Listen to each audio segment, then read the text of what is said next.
رمضان مبارک کا مہینہ، اس پہلے عشرے میں ہم نے کیا کرنا ہے؟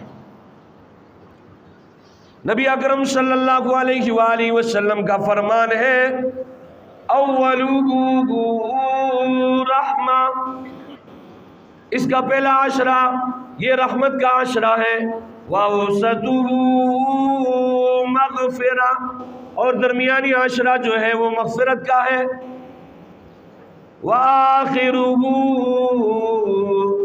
عِتْقٌ مِّنَ النَّارِ،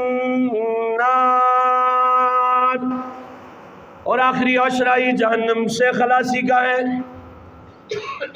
اس آخری عشرے میں اللہ رب العزت جو ہے لوگوں کو جہنم سے خلاصی عطا فرماتے ہیں۔